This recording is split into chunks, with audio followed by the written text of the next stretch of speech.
Ok, vamos desempacotar isso. Vamos lá. Imagina a sensação de caminhar por aí carregando uma mochila invisível. Aham. Uma mochila que quem nos ouve nunca pediu para usar, mas que a sociedade insiste em colocar nas costas de alguém assim que uma determinada palavra é pronunciada. E o peso dessa mochila não é pouca coisa, né? Exato, não é uma mochila leve. O material que estamos analisando hoje, ele mostra que essa mochila é rapidamente preenchida com pedras pesadas de pressupostos.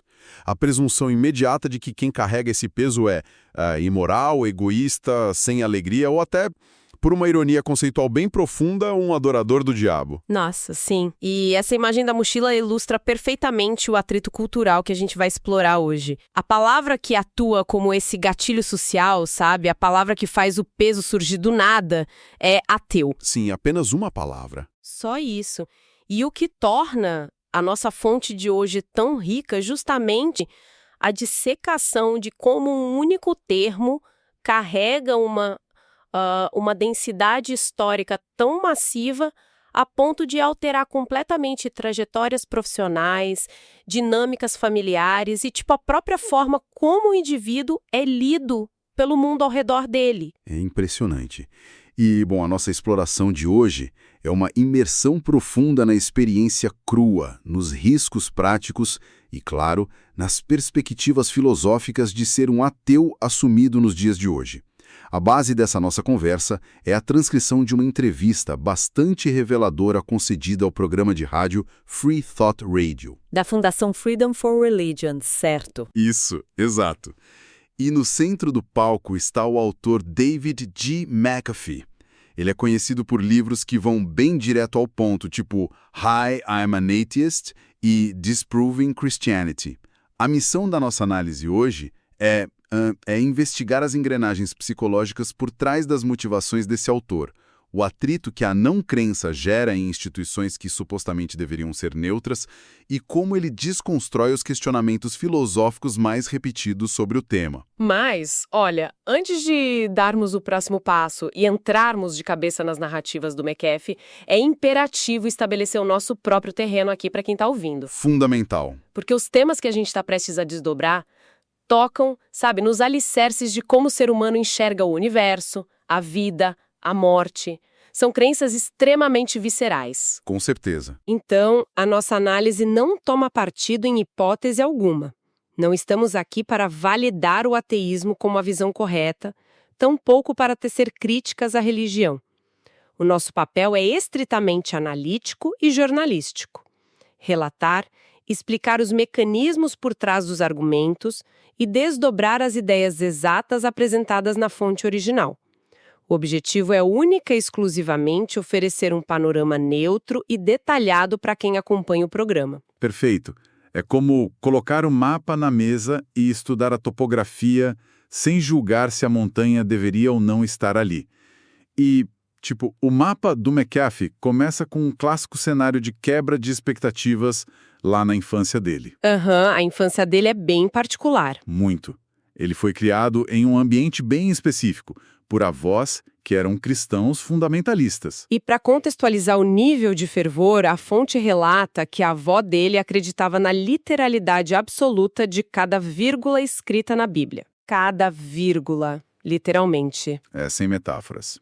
Só que o McAfee traz para a conversa uma citação de uma ativista do século XIX, a Ernestine Rose, afirmando que todas as crianças nascem ateias e permaneceriam assim se não fossem inculcadas em contrário. E ele garante que foi exatamente a experiência dele. A ausência de crença era o estado natural dele desde o berço. E o aspecto curioso dessa fase inicial dele é a completa ausência de rebeldia consciente. Como assim? Não era uma criança tentando confrontar a autoridade religiosa da casa.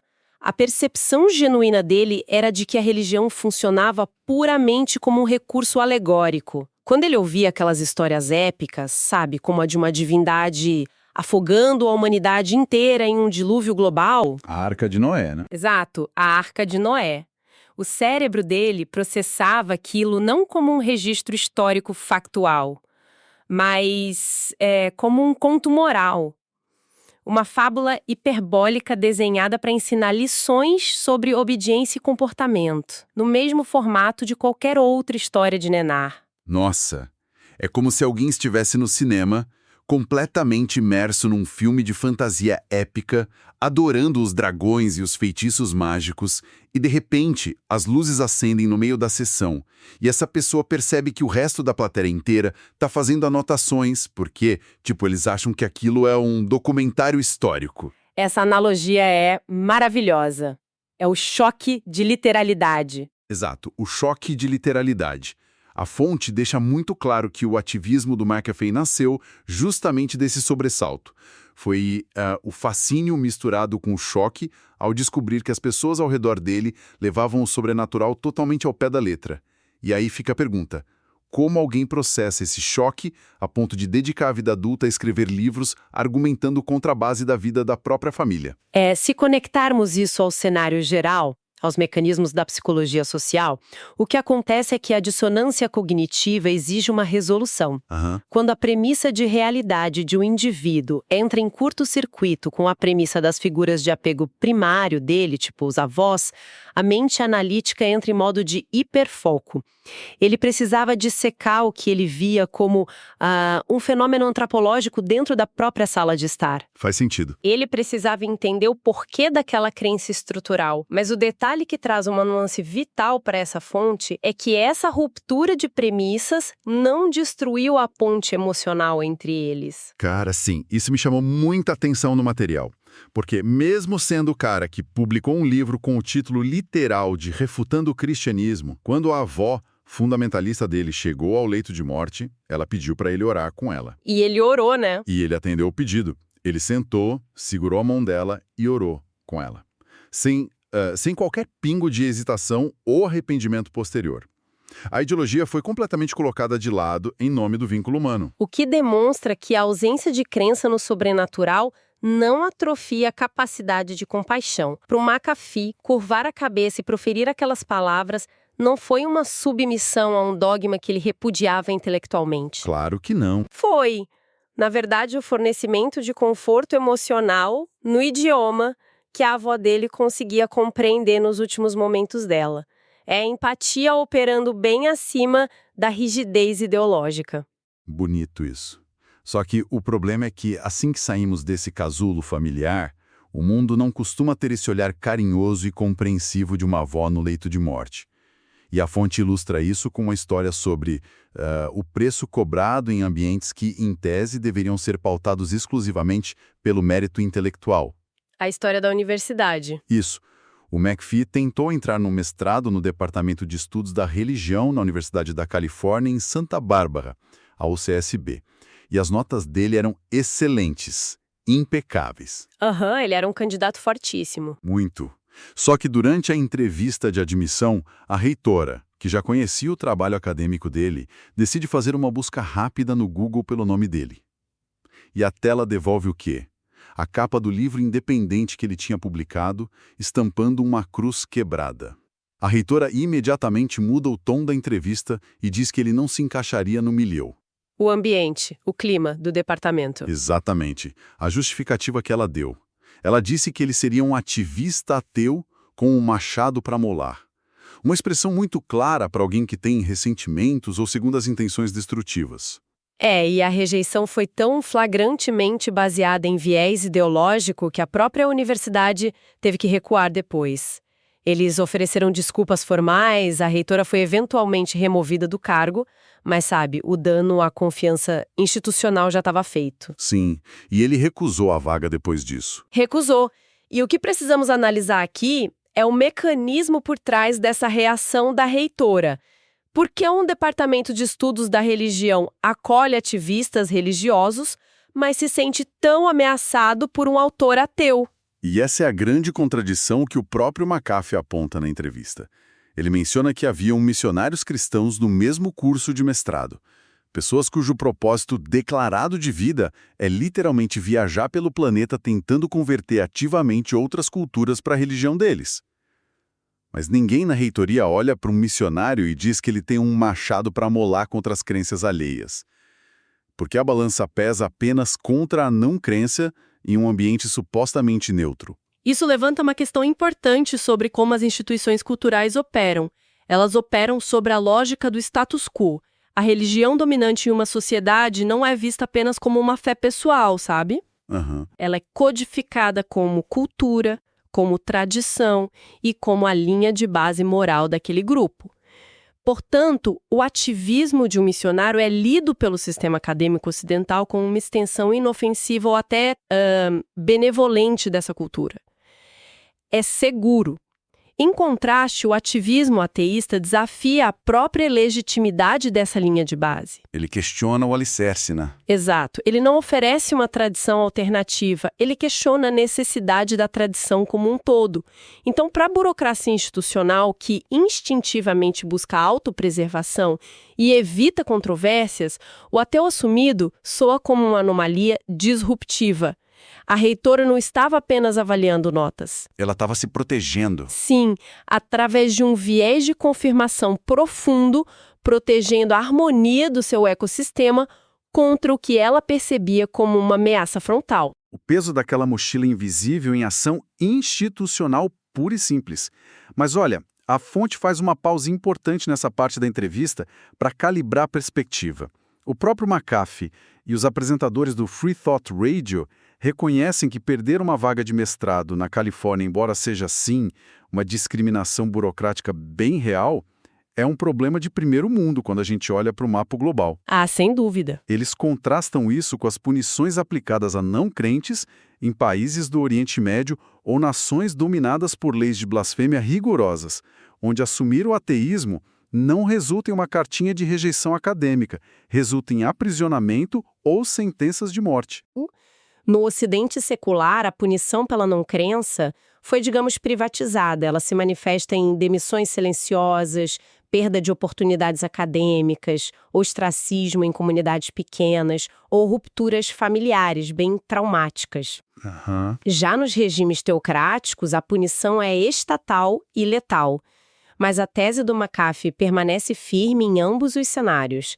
A mera existência dessas consequências, seja do nível social ou ao nível físico, prova que o rótulo de ateu carrega um nível de radioatividade que poucas outras identidades possuem hoje em dia. E essa diferença brutal de realidades, tipo perder um mestrado versus correr risco de vida, me faz pensar sobre uma experiência muito universal. A nossa tendência de esconder ou mascarar partes de quem somos só para sobreviver, seja a um jantar de família tenso ou a um ambiente corporativo. O que nos leva ao fenômeno dos nones, a geração sem religião. Os nones são uma força demográfica gigante agora. Gigante. O livro do McAfee incentiva as pessoas a saírem do armário do ateísmo porque, estatisticamente, os números não batem com o silêncio. A fonte cita que cerca de 28 a 29% da população americana hoje não tem afiliação religiosa. É uma fatia gigantesca da sociedade. No entanto, o pavor da palavra ateu é tão grande que até astrofísicos super famosos como o Neil deGrasse Tyson recusam o rótulo ativamente. Sim, ele prefere se chamar de agnóstico. Isso, só para evitar o desgaste público. É o desgaste de ter que justificar a sua moralidade a cada nova interação, sabe? O McAfee argumenta que as pessoas fogem do termo porque ele foi historicamente associado ao niilismo e à imoralidade. Para tentar desarmar essa bomba, ele propõe retornar à definição epistemológica mais seca e estéril possível. Ateu significa apenas não teísta. Não teísta. Só isso. Alguém que não possui uma crença ativa na existência de uma divindade. Ponto final. Não é uma afirmação ousada de que não existe nada além da matéria, apenas a ausência de uma crença específica em deuses. E aqui é que a coisa fica realmente interessante, porque ele leva essa definição técnica ao limite. O McAfee aponta que, sob essa ótica estrita, alguém poderia acreditar profundamente em fantasmas, consultar médiuns toda semana, guiar a vida por cartas de tarô e astrologia, e, tecnicamente falando, se essa pessoa não acreditar em um Deus, ela ainda entraria no guarda-chuva do ateísmo. Exatamente. Ela seria, tecnicamente, uma ateia. Sim. Ela, obviamente, não seria considerada uma cética ou uma livre pensadora guiada pela ciência, mas a palavra ateu ainda se aplicaria a ela.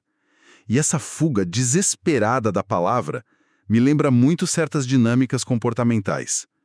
Imagina alguém que decide mudar completamente o estilo de vida.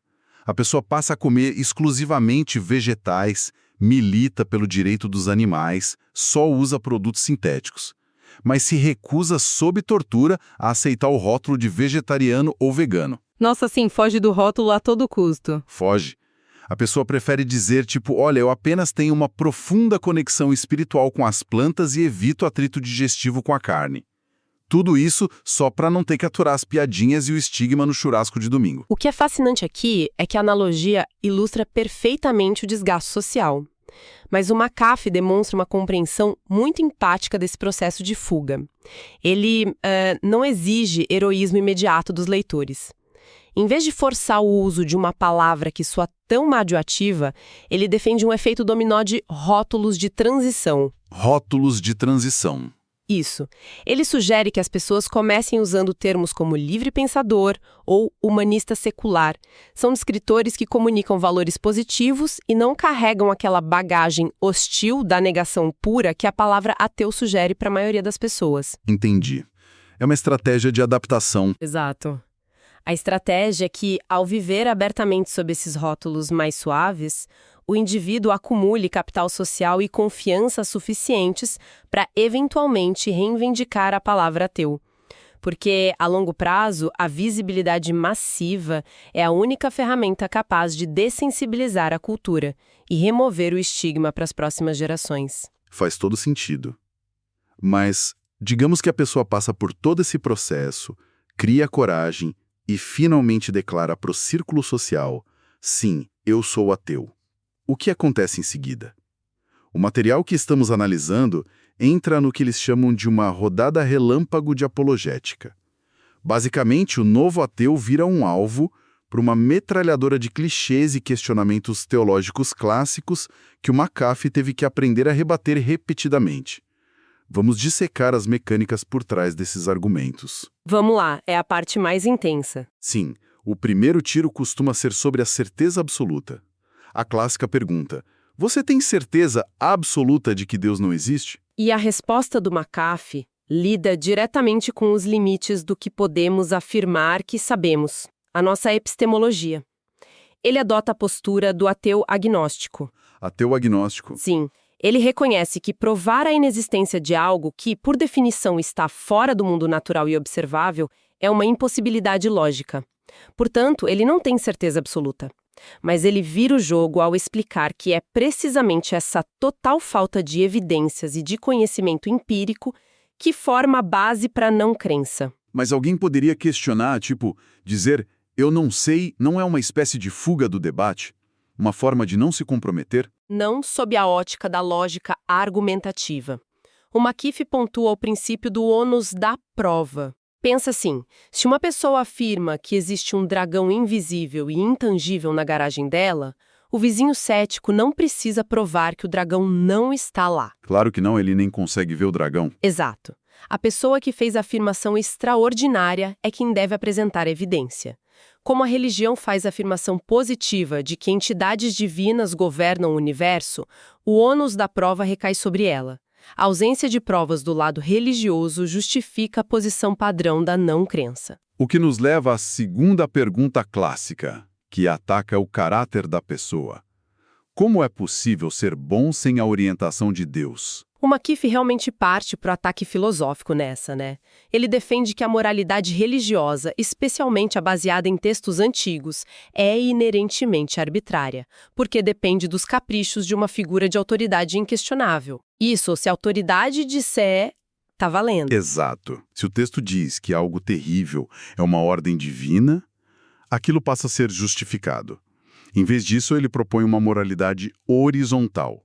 O que ele quer dizer com isso? Ele distingue entre obedecer a regras por medo de punição cósmica, tipo inferno, e agir eticamente por compreensão do outro.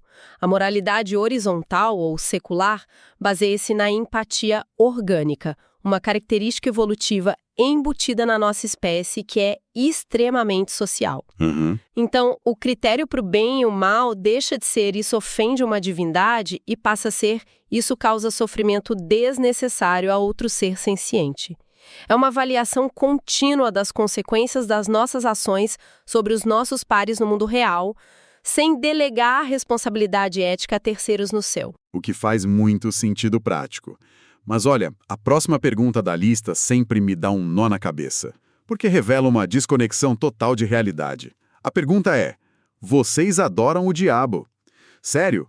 Como o cérebro de alguém consegue olhar para uma pessoa que não acredita no sobrenatural e chegar à conclusão de que ela cultua a figura mais sombria daquele mesmo panteão? A mecânica dessa pergunta revela a incapacidade momentânea de quem pergunta em sair do próprio arcabouço teológico. Dentro da cosmologia cristã, o universo é frequentemente reduzido a um sistema binário de guerra espiritual, sabe? Ou você está com a luz, ou você está com as trevas. Não tem meio termo. Não tem. Quando o ateu rejeita a luz divina, a lógica interna do crente pressupõe automaticamente que ele abraçou o outro lado da moeda. O que o McAfee precisa explicar repetidamente é que para cultuar o diabo é um pré-requisito absoluto acreditar na cosmologia que o criou. Pois é. Satanás é um conceito restrito às religiões abraâmicas. Para um ateu, essa figura é apenas mais um personagem literário, tão desprovido de realidade quanto a divindade principal. Um personagem que nem sequer entra na equação da vida dele.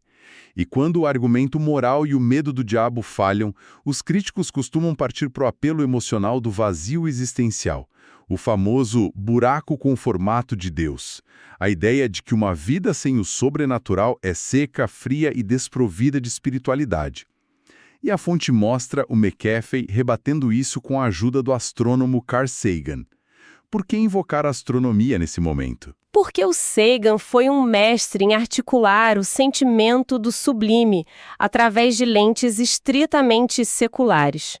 A resposta do McAfee para esse buraco em forma de Deus é preenchê-lo com o maravilhamento diante da imensidão do cosmos e da complexidade intrincada da biologia natural. Lindo isso. Muito. Ele argumenta que compreender as eras geológicas, a evolução das estrelas e a nossa própria origem como poeira estelar gera um nível de reverência e transcendência que rivaliza, ou até supera, qualquer narrativa mitológica. O sentimento de maravilhamento humano permanece intacto, mas a fonte desse sentimento é redirecionada do sobrenatural para o tangível, o real. É encontrar a magia na realidade crua. Mas, claro, sempre tem aquele que tenta transformar a fé em um cálculo matemático. É a vez da famosa aposta de Pascal. Se você não tem certeza, por que não acreditar só por precaução? O que você tem a perder?